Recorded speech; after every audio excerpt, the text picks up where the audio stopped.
ayat 109 ya, di mana Allah Subhanahu wa taala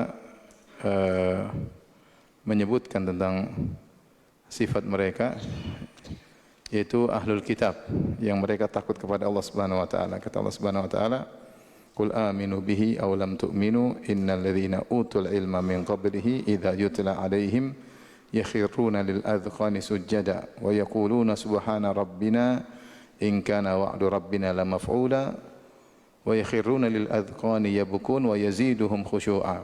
Kata Allah Subhanahu wa taala, sungguhnya orang-orang yang diberi ilmu sebelum Al-Quran, yaitu dari kalangan ahlul kitab, di antara mereka ada yang jika dibacakan Al-Quran kepada mereka, maka mereka pun tersungkur di atas dagu mereka dalam kondisi sujud. Ya. Kemudian mereka berkata, Maha suci Allah, sungguh janji Rabb kami pasti akan terjadi. Kemudian kata Allah, wa yakhruna lil adqani yabkun, maka mereka pun tersungkur di atas dagu mereka dalam kondisi menangis. Wa yaziduhum khusyu'a, dan Al-Quran tersebut menambah mereka semakin khusyuk kepada Allah Subhanahu wa taala. Ini adalah pujian Allah kepada ahlul kitab yang beriman kepada Al-Quran, di mana mereka akan mendapatkan dua pahala ketika mereka sebagai ahlul kitab dan ketika mereka beriman kepada Al-Quranul Karim. Dan di antara yang menyebabkan mereka mudah untuk menangis adalah ilmu yang mereka miliki. Makanya Allah mengatakan, innal ladzina utul ilma min qablihi, sungguhnya orang-orang yang diberikan ilmu. Dan yang untuk memudahkan seorang mudah menangis karena Allah Subhanahu wa taala, maka dia harus banyak tadabbur terhadap ayat-ayat Allah Subhanahu wa taala, belajar tentang dahsyatnya hari kiamat, tentang dahsyatnya neraka jahanam, belajar tentang kasih sayang Allah Subhanahu wa taala sehingga dia rindu untuk bertemu dengan Allah Subhanahu wa taala. Makanya semakin seorang berilmu kepada Allah, maka semakin mudah khusyuk kepada Allah. Kata Nabi sallallahu alaihi wasallam, "Inni la'alamukum billah wa akhsyakum." Sungguhnya aku adalah yang paling mengerti tentang Allah daripada kalian, dan aku adalah orang yang paling takut kepada Allah Subhanahu wa taala. Demikian juga Allah berfirman, "Innama yakhsyallaha min ibadihil ulama." Sungguhnya yang benar-benar takut kepada Allah dari hamba-hambanya adalah para ulama. Ini semua dalil bahwasanya ilmu punya pengaruh dalam membuat seorang khusyuk kepada Allah dan memudahkan seorang untuk menangis karena Allah Subhanahu wa taala. Sebaliknya, Allah Subhanahu wa taala dalam ayat berikutnya disebutkan oleh Imam Nawawi rahimahullahu taala, "Afa min hadzal hadithi ta'jabun?" Apa kalian takjub dengan pemberitaan ini? "Wa tadhakuna wa la tabkun." Sementara kalian tertawa dan kalian tidak menangis.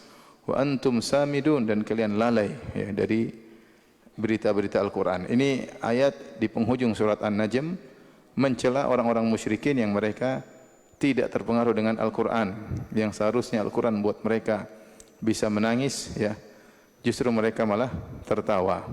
Al-Quran sangat dahsyat. Sampai Allah berfirman tentang Al-Quran, "Lau anzalna hadzal Qur'ana 'ala jabalin la ra'aitahu khashi'an mutasaddian min khasyatillah." Seandainya kami turunkan Al-Quran kepada ya gunung, dan gunung itu punya perasaan, seandainya kami turunkan kepada Al-Quran, maka dia akan hancur ya, mutasaddian, hancur karena takut kepada Allah Subhanahu wa taala. Maka ini menunjukkan Al-Quran punya pengaruh luar biasa. Namun apa yang terjadi bagi orang musyrikin, karena hati mereka sudah membatu, sudah mengeras, lebih keras daripada batu, lebih keras daripada gunung, sehingga ketika turun-turun ayat-ayat Allah tentang hari kiamat, tentang siksaan, mereka malah tertawa. Maka Allah mengatakan, "Afa min hadzal hadithi ta'jabun wa tadhakuna wa la tabkun." Ya. Apa kalian takjub dengan pemberitaan ini dan kalian malah tertawa dan kalian tidak menangis? Ayat kedua ini yang dibawakan oleh Imam Nawawi rahimahullah dalam surat An-Najm ayat 59-60 adalah cercaan kepada orang-orang yang tidak menangis dari ayat-ayat Allah yang berbicara tentang hal-hal yang agung dahsyatnya hari kiamat dan yang lainnya. Baik, ini dibawakan oleh Imam Nawawi untuk menjelaskan tentang keutamaan menangis karena Allah. Menangis karena Allah adalah ibadah.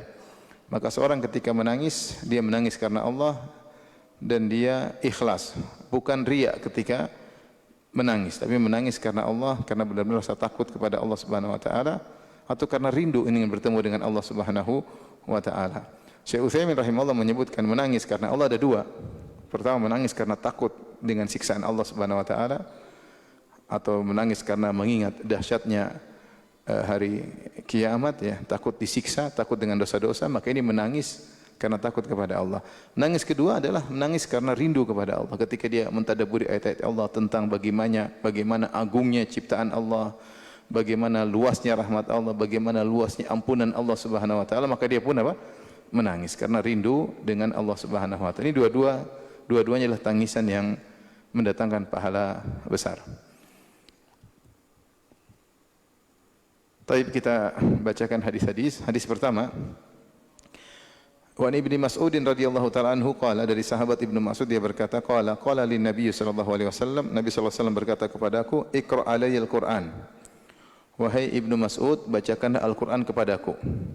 Qultu, aku berkata, kata Ibnu Mas'ud, ya Rasulullah, aqra'u alaika wa alaika unzil. Bagaimana aku bacakan Al-Qur'an kepada engkau wahai Rasulullah sementara Al-Qur'an turun kepadamu?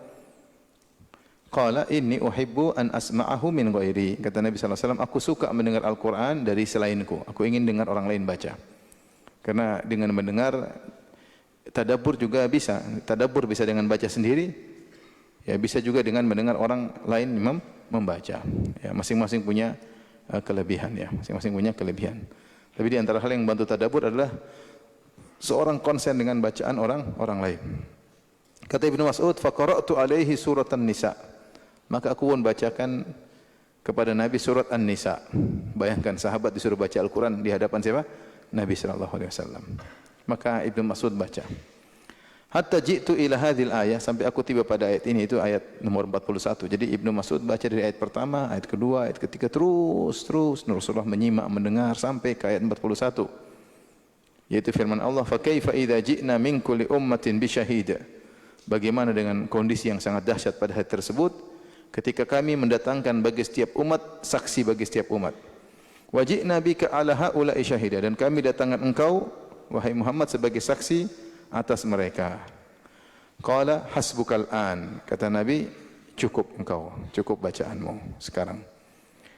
Jadi Ibnu Mas'ud disuruh berhenti oleh Nabi sallallahu alaihi wasallam. Faltafattu ilaihi, aku pun menengok melihat Nabi sallallahu alaihi wasallam ketika menyuruh aku berhenti membaca.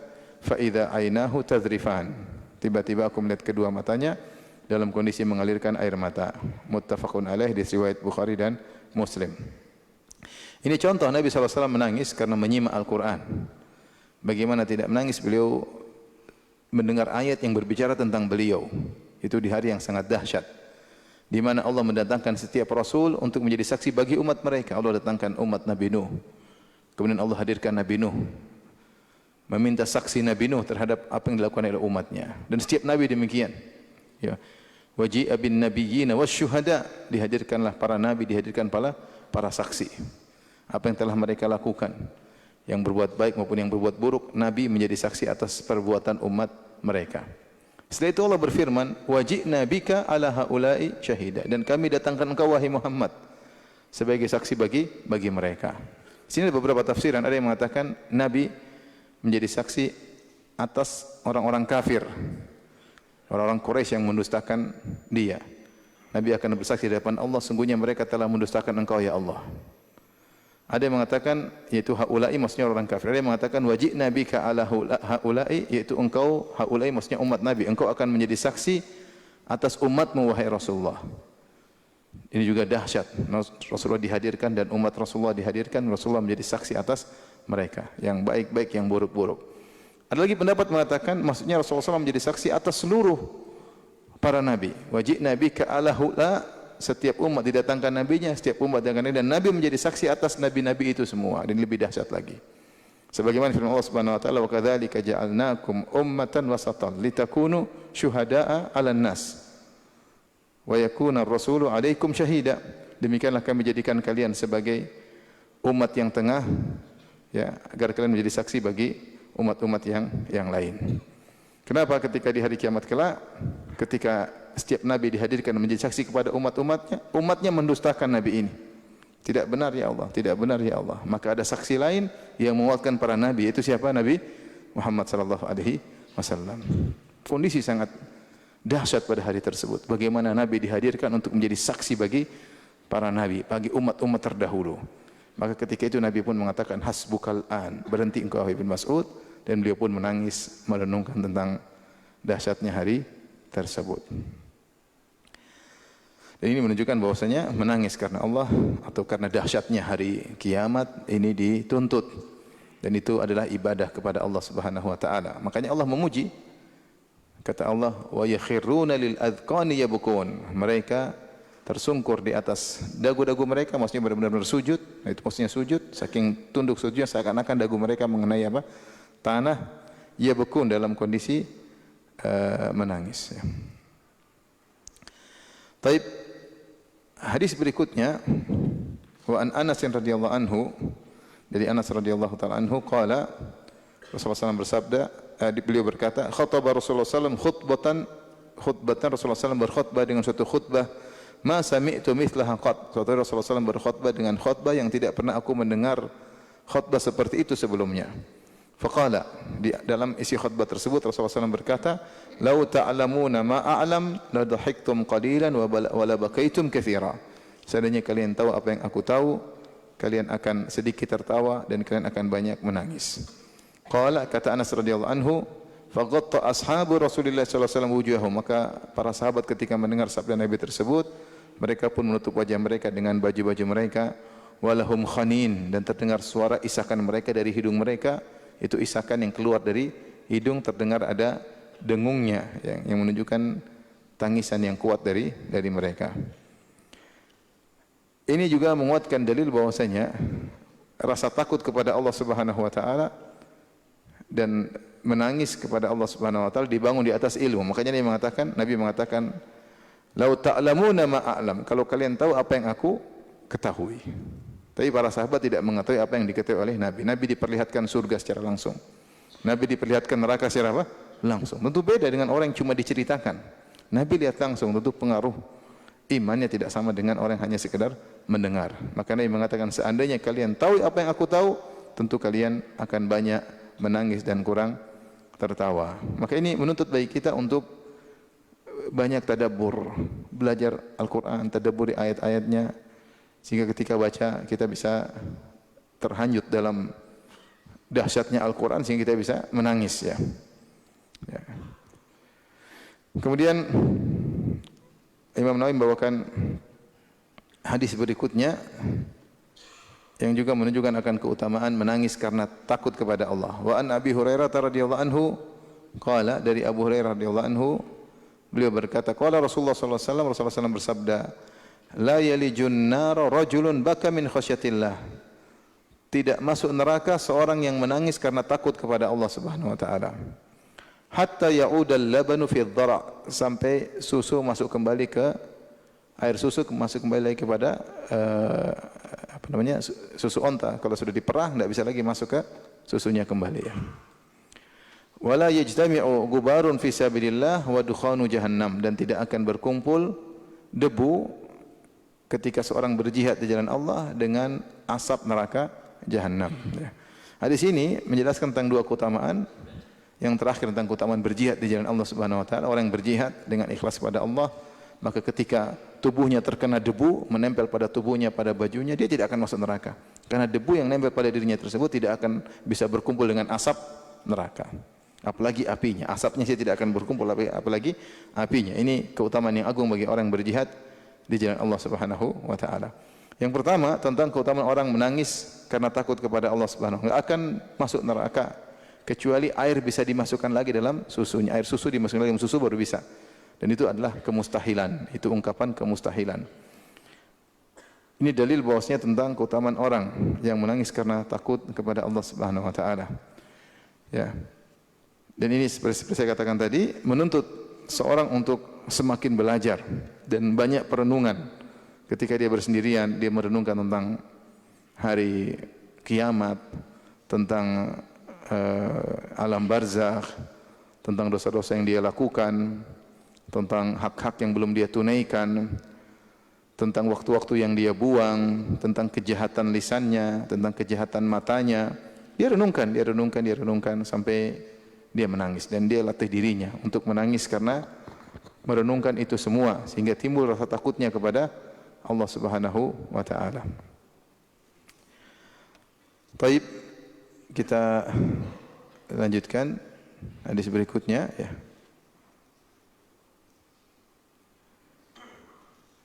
Namun di sini ada nasihat dari Syekh Ibnu Baz rahimahullahu taala tentang menangis. Beliau berkata, "Wattabaki min khasyatillah minal khairil azim wal aqibatil hamidah." Menangis karena takut kepada Allah termasuk dari kebaikan yang agung dan mendapatkan kesudahan yang indah. Fayambaghi lil baqi min khasyatillah an yakuna shadiqan. Maka hendaknya yang menangis karena Allah, karena takut kepada Allah, hendaknya dia jujur dalam tangisannya, bukan dibuat-buat.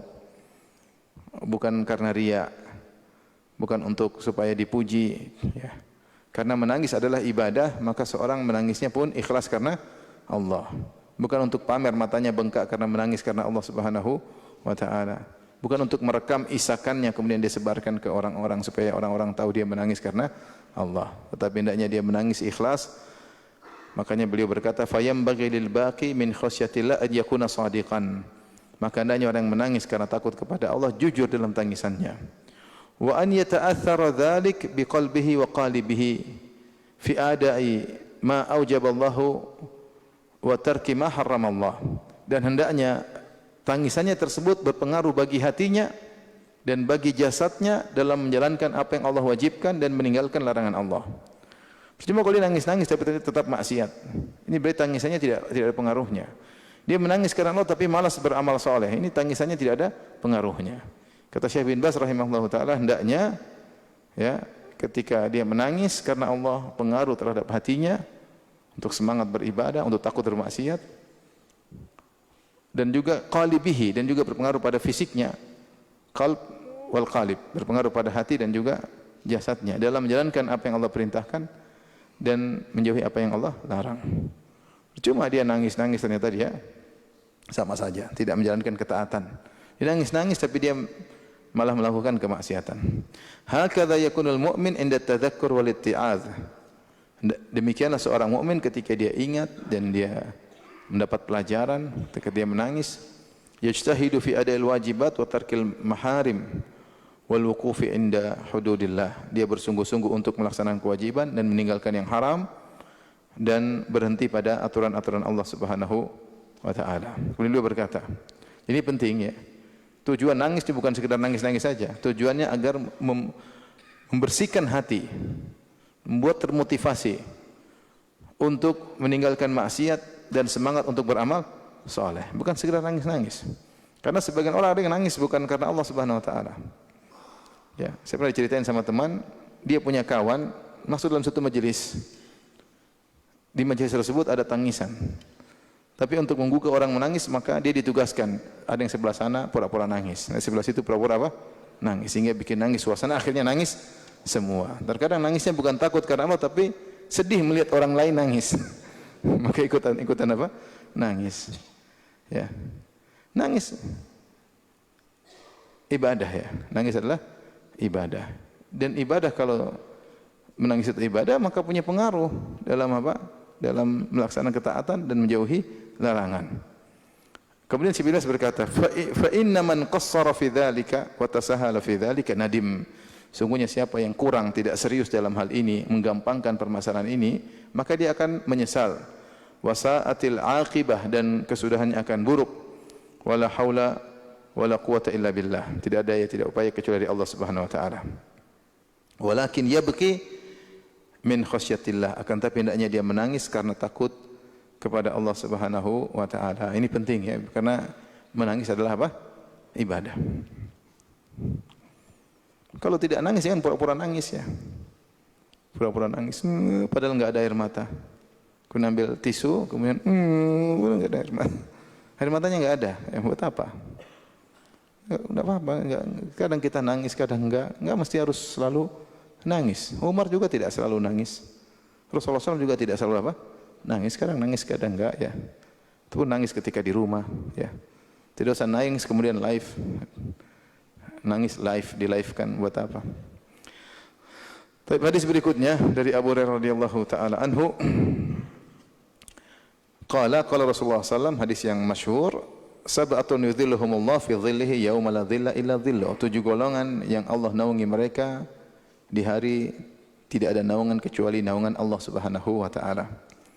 Itu ketika di padang mahsyar matahari turun dalam jarak 1 mil.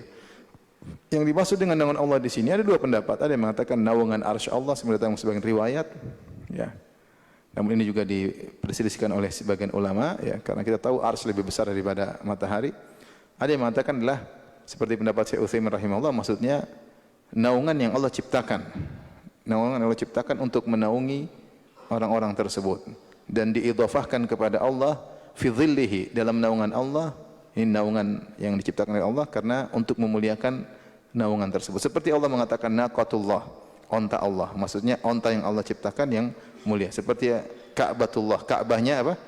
Allah. Seperti Baitullah, rumah Allah. Ini semua bukan sifat Allah, tetapi apa? Makhluk yang Allah ciptakan. Namun disandarkan kepada Allah untuk memuliakan.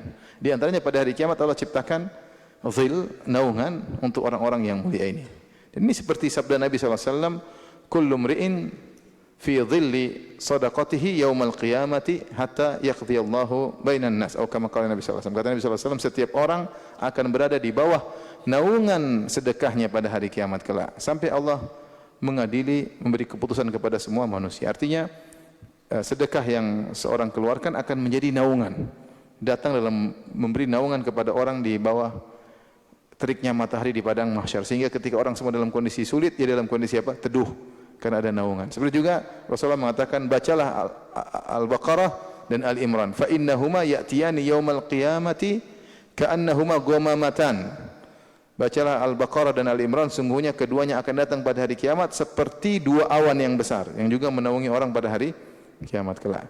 Jadi wallahu alam, pendapat Syekh Utsaimin cukup kuat. Beliau mengatakan fi dhillihi, maksudnya di naungan Allah, maksudnya naungan yang Allah ciptakan pada hari tersebut untuk menaungi hamba-hamba Allah 7 golongan tersebut. Tapi siapa 7 golongan yang dinaungi oleh Allah tersebut? Yang pertama, imamun adil. Imam yang adil. Tentunya ini yang disebut yang pertama kali karena dia yang paling mulia. Sebagaimana kata Ibnu Taimiyah, imam yang adil adalah afdhalul mujahidina fi zamanihi. Imam yang adil adalah mujahid yang terbaik di zamannya. Karena kalau dia baik, dia adil, maka yang mengambil manfaatnya adalah banyak orang. Bisa jadi jutaan manusia mengambil manfaat dari imam tersebut. Yang kedua, wasyabun nasya fi ibadatillah. Yang kedua adalah anak muda yang tumbuh dalam ketaatan kepada Allah. Dia tinggalkan berbagai macam kesenangan demi taat kepada Allah. Yang ketiga, rajulun qalbu mu'allaqun bil masajid. Seorang yang hatinya selalu rindu ke masjid. Setiap dia meninggalkan masjid, menunaikan kegiatannya, bekerja dan yang lainnya, rindu lagi ingin ke masjid. Dia tentram kalau sudah di masjid. Dia menunggu kapan dikumandangkan azan karena hatinya rindu ke masjid. Yang keempat, rajulani tahabba fillah ijtama'a alaihi wa tafarraqa alaihi. 2 orang yang saling mencintai karena Allah, mereka berkumpul karena Allah dan berpisah karena Allah. Ada saatnya mereka berpisah, ya, karena Allah Subhanahu wa taala. Yang kelima, rajulun da'tu imra'atun dzatu mansibin jamalin faqala inni akhafullah. Seorang laki yang dirayu oleh wanita yang cantik jelita dan kaya raya dan dia berkata, aku takut kepada Allah, ya. Lelaki ini digoda oleh wanita yang cantik dan kaya raya. Yang ini mungkin tidak pernah antum merasakan, ya. Antum mungkin digoda oleh wanita yang tidak cantik, atau cantik tapi tidak kaya raya, atau jelek dan miskin, ya. Tapi cantik kaya raya sepertinya tidak, ya. Kalau melihat tampang-tampang sepertinya artinya kalau ada orang digoda seperti ini orang sangat hebat. Sangat apa? Hebat. Kemudian dengan tegasnya dia berkata, inni akhafullah. Praktek nyata, kalau ada cewek kirim foto sama antum di WA, antum balas, saya takut kepada Allah, ya. Terus antum blokir, jangan dilanjutkan. Yang keenam, rajulun tasaddaqa bi sadaqatin fa akhfaha. Seorang yang bersedekah dengan tangan kanannya kemudian dia sembunyikan, hatta la ta'lama shimal matun fi yaminuhu. Sampai tangan kirinya tidak tahu apa yang diinfakkan tangan kanannya, karena begitu dia sembunyikan sedekahnya. Dia istilahnya orang terdekatnya pun tidak tahu, karena tangan itu selalu bersahabat dengan tangan kanan. Apa yang dilakukan tangan kanan, tangan kiri selalu tahu. Dan mereka sering bekerja sama dalam menjalankan banyak pekerjaan, nyetir, ngangkat, kemana-mana tangan kiri menyertai tangan kanan. Tapi ketika tangan kanan bersedekah, dia sembunyi dari teman dekatnya. Sampai teman dekatnya tidak tahu. Ini menunjukkan syiddatul ikhfa. Dia benar-benar berusaha menyembunyikan amal solehnya sampai orang terdekatnya pun tidak tidak tahu.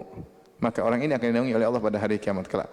Yang jadi perhatian kita adalah yang terakhir, wa rajulun dzakarallaha khaliyan fafadat aynah. Seorang yang ingat kepada Allah maka dia pun menangis. Khaliyan bersendirian. Wa rajulun dzakarallaha khaliyan, seorang sedang dalam kondisi bersendirian mengingat Allah. Sabda Nabi khaliyan ini secara umum ditafsirkan yaitu dalam dia secara sendirian, dan ini menunjukkan keikhlasannya. Bahwasanya dia menangis bukan karena suasana di sampingnya, di sekelilingnya, dan dia nangis bukan karena riya ya, atau bukan nangis karena dibuat-buat, karena memang dia nangis dia lagi sendiri, hanya Allah yang tahu dia menangis. Hanya Allah yang tahu dia menangis ya. Maka ini mulia, menunjukkan dia menangisnya karena Allah Subhanahu wa taala. Sebagian ulama seperti Syekh Utsaimin rahimahullah ketika menafsirkan sabda Nabi khaliyan, dia mengatakan termasuk bersendirian maksudnya qalbu yang khalian, hati yang bersendirian. Artinya apa? Seorang susah untuk menangis kalau dia tidak fokus. Untuk bisa menangis butuh fokus, perenungan, penghayatan, mengingat tentang ini, tentang itu, tentang dahsyatnya hari kiamat, tentang alam kubur, tentang banyak dosa-dosa. Dia butuh hati yang al-qalbul khali, hati-hati yang kosong, konsen, sehingga dia bisa menangis. Ibnu Hajar rahimahullah membawakan juga khalian tidak harus dia sendirian. Tapi ketika seorang sudah fokus kepada Allah, meskipun dia di depan banyak orang, dia seakan-akan sendirian karena dia sudah fokus kepada Allah dan dia bisa menangis. Meskipun di hadapan banyak orang, dia bisa menangis tanpa terpengaruh dengan netizen, orang di sekitarnya. Ya, dia menangis karena Allah. Intinya orang ini mulia karena dia menangis ikhlas. Dia sendirian, kemudian dia menangis karena Allah Subhanahu wa taala. Dan seorang kalau di depan orang juga tidak mengapa, kalau dia terdominasi, dia akhirnya menangis, yang penting dia ikhlas, maka tidak jadi masalah. Bukan nangis dibuat-buat, ya, bukan nangis untuk dipamer-pamerkan, tapi memang dia mudah menangis, tidak jadi masalah. Yang penting dia nangis karena Allah Subhanahu wa taala. Baik, saya ulangi tadi, khalian maknanya ada yang mengatakan pada hati yang bersih, hati yang kosong, karena untuk menangis hati perlu dikosongkan sehingga fokus untuk mengingat ini dan itu. Tapi kalau hati penuh dengan dunia, pikiran macam-macam, susah untuk apa? Menangis. Yang kedua, khalian itu dia menangis ketika sendirian, bukan di hadapan banyak orang. Yang ketiga, khalian juga bisa dimaknakan meskipun di depan banyak orang, tapi dia seakan-akan sedang berdoa dengan Allah, sedang berkhalwat dengan Allah. Seperti orang sudah cuek, dia sudah baca Quran sendiri, meskipun banyak orang, dia seakan-akan sendiri dengan Allah.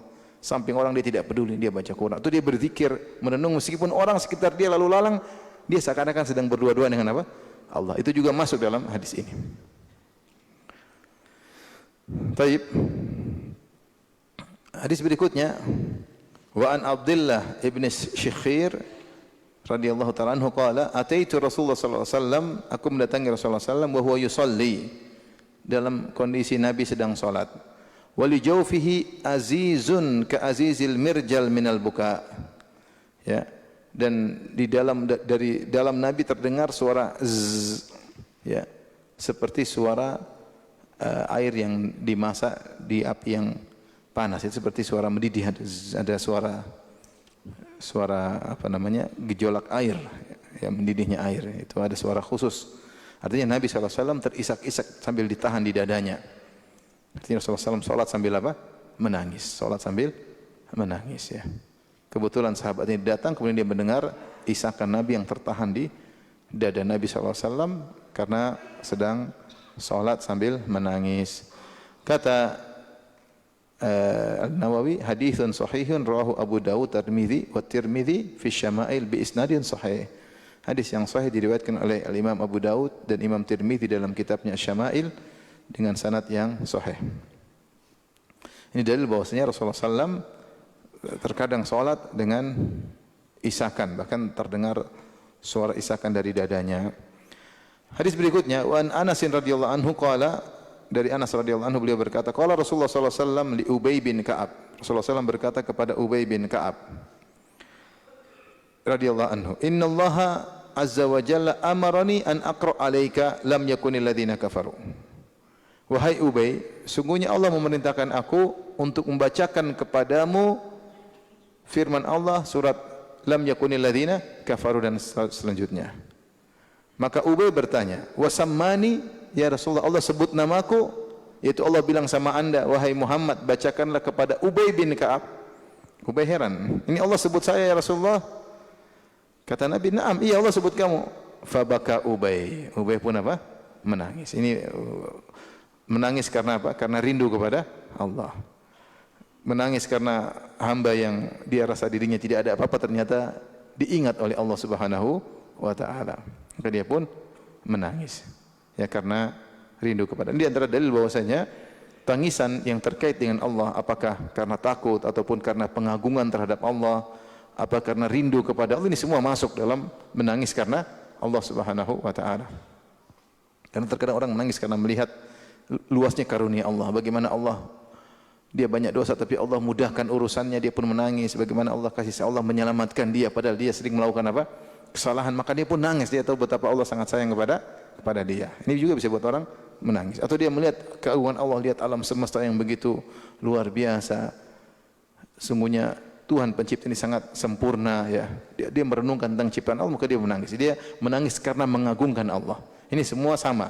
Karena takut kepada Allah, karena mengagungkan Allah, karena rindu bertemu dengan Allah. Ini semua adalah menangis yang disyariatkan. Wa fi riwayatin faja'ala Ubay yabki. Dalam riwayat mulailah akhirnya Ubay bin Ka'ab pun menangis. Tapi hadis berikutnya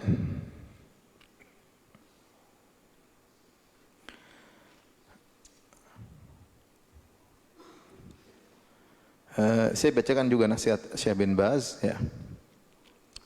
Wa hadza yubayyinu lana fadla dzalik. Ini menunjukkan kepada kita, menjelaskan bagi keutamaan menangis karena Allah. Wa anal bukaa min khasyatillah min khisalil akhyar.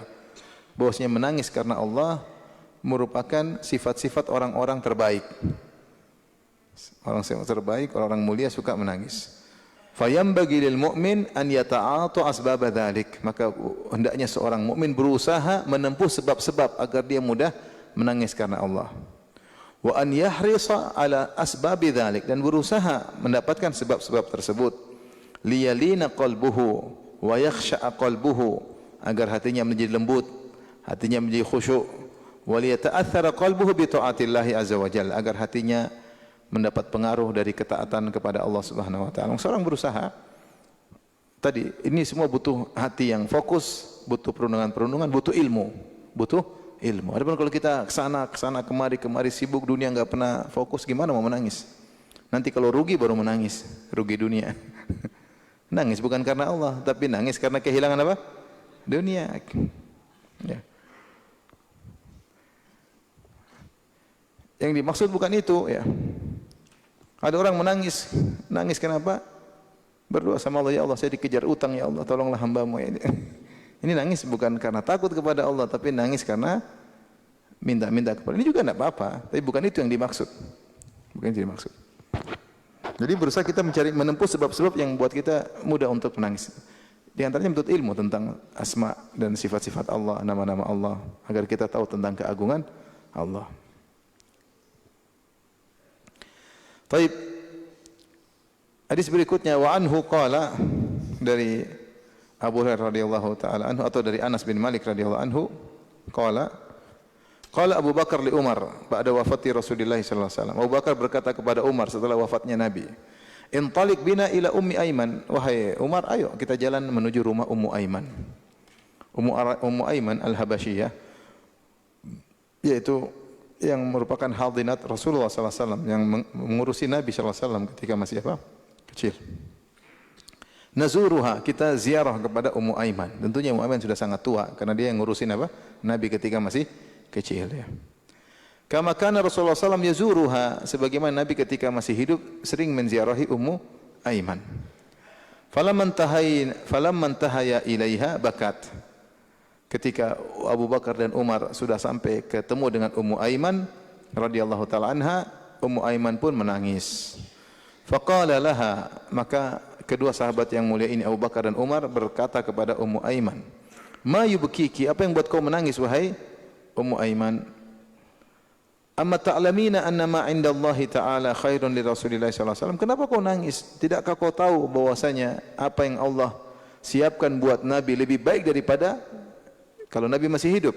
Artinya seakan-akan Abu Bakar dan Umar berkata, tidak perlu menangis. Rasulullah SAW hidupnya lebih indah sekarang daripada ketika dia masih hidup di dunia. Dia berpindah suatu alam yang lebih indah daripada alam dunia ini. Maka tidak perlu menangis.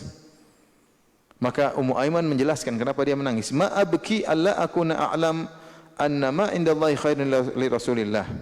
Kata dia, aku bukanlah menangis karena aku tidak tahu bahwasanya apa yang Allah siapkan untuk Nabi lebih baik. Walakinni abki, tapi aku menangis itu karena annal wahya qad inqata'a minas sama'. Karena wahyu telah terputus dari langit, tidak ada lagi wahyu. Artinya para sahabat bahagia kalau ada wahyu turun. Setiap ada wahyu turun mereka bahagia, ilmu baru, ada ilmu baru, tambah keimanan, tambah ketakwaan, tersingkap tentang hari kiamat, tentang hari akhirat. Setiap ada wahyu turun mereka bahagia. Di antara yang buat mereka sedih ketika wahyu terputus, ya. Fahayajathuma alal buka, maka akhirnya Ummu Aiman buat mereka berdua pun menangis. Faja'ala yabkiyani ma'aha, maka Abu Bakar dan Umar akhirnya menangis bersama Ummu Aiman. Ini menangis karena apa? Karena rindu dengan mendengar firman Allah Subhanahu wa taala. Karena setelah Nabi meninggal tidak ada lagi firman Allah yang baru yang didengar. Tidak lagi tambahan apa? Ilmu. Sedih ketika ilmu terputus. Ini menunjukkan ketakwaan Ummu Aiman. Ini dalil bahwasanya boleh kunjungan terhadap lelaki mengunjungi wanita atau sebaliknya wanita mengunjungi lelaki selama tidak ada khalwat. Syaratnya pertama bukan khalwat, yang kedua tidak ada fitnah. Yang kedua tidak ada apa? Fitnah, ya. Ummu Aiman, seingat saya suaminya adalah Zaid bin Harithah. Yang kemudian Zaid bin Harithah menikah dengan Ummu Aiman, kemudian punya anak Usamah bin Zaid. Kalau saya tidak salah ingat, ya. Intinya Ummu Aiman sudah wanita tua, lebih tua daripada Abu Bakar dan Umar. Lebih tua daripada Abu Bakar dan Umar. Namun Abu Bakar dan Umar menziarahi dia dan kemudian ngobrol dengan dia. Namun ini tidak ada khalwat karena bertiga, Abu Bakar dan Umar, Ummu Aiman sendiri. Tidak jadi masalah. Syaratnya pertama tidak ada khalwat, yang kedua tidak menimbulkan apa? Fitnah, ya. Selama tidak ada fitnah, tidak khalwat, maka tidak jadi masalah. Sebaliknya seorang dikunjungi oleh 2 orang wanita, 3 orang wanita, tidak jadi masalah karena bukan khalwat, ya. Bukan khalwat dengan syarat tidak menimbulkan fitnah. Apalagi ada masalah di balik itu untuk belajar, untuk mengambil faedah, maka tidak jadi masalah. Waqad sabaqa fi bab ziyarati ahli khair, dan hadis ini telah lalu pada bab mengunjungi orang-orang yang baik. Hadis berikutnya, wan Ibnu Umar radhiyallahu anhuma, dari Ibnu Umar radhiyallahu anhuma qala lamma ishtadda bi Rasulillah sallallahu alaihi wasallam waja'uhu, kata Ibnu Umar tatkala penyakit Nabi semakin keras yang buat beliau meninggal dunia, qila lahu fi salat faqala, maka ditanya tentang salat, ya, yaitu Rasulullah jadi imam atau bagaimana, kata Rasulullah sallallahu alaihi wasallam, atau bagaimana salat kita ya Rasulullah? Rasulullah ditunggu-tunggu tapi enggak bisa. Rasulullah sallallahu alaihi wasallam bangun untuk salat berjamaah, beliau pingsan. Kemudian beliau terjaga, minta didatangkan air. Kemudian Rasulullah SAW semangat lagi, ingin pergi sholat berjamaah, pingsan lagi. Sampai 3 kali beliau tidak kuat untuk sholat berjamaah, baru Rasulullah SAW menyuruh Abu Bakar untuk menggantikan dia sebagai imam. Kata Nabi SAW, muru Abu Bakrin falyusalli bin nas, suruh Abu Bakar untuk mengimami orang-orang. Faqalat Aisyah berkata, inna Abu Bakrin rajulun raqiq. Wahai Rasulullah, ayahku Abu Bakar itu orang yang lembut. Idza qara'al Qur'an galabahul buka. Kalau dia baca Quran, nanti dia menangis. Ya. Faqala muruhu falyusalli. Kata Nabi, suruh dia jadi imam. Wa fi riwayatin Aisyah, dalam riwayat yang Aisyah berkata qalat, inna Abu Bakrin idza qama maqamaka lam yusmi'in nisaa minal buka. Lam yusmi'in nasa minal buka. Sungguhnya Abu Bakar kalau jadi imam ya Rasulullah, dia nangis sehingga tidak mampu suaranya didengar oleh makmum di belakang. Karena Abu Bakar suka apa? Nangis. Rasulullah bilang lagi, suruh Abu Bakar jadi apa? Imam. Suruh Abu Bakar jadi imam.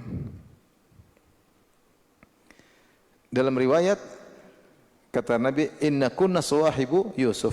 Kalian itu hanyalah seperti kisah para wanita dalam surat Yusuf. Maksudnya apa? Nabi paham Aisyah tidak ingin ayahnya jadi imam. Khawatir kalau yang jadi imam, ini tanda Nabi tidak bakalan jadi imam lagi. Bakalan Nabi akan meninggal dunia. Nanti orang bilang ini gara-gara Abu Bakar jadi imam. Akhirnya Nabi tidak, Aisyah tidak ingin.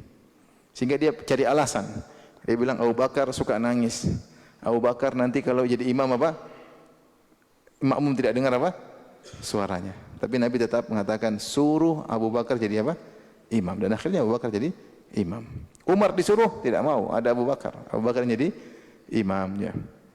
Tapi intinya ini dalil bahwasanya orang seperti Abu Bakar adalah orang yang suka menangis dan ma'ruf kalau dia menjadi imam suka menangis ya. Maka disebut oleh Abu Bakar, oleh Aisyah radhiyallahu anha, inna Abu Bakrin rajulun raqiq ya Rasulullah. Abu Bakar itu orang yang sangat lembut.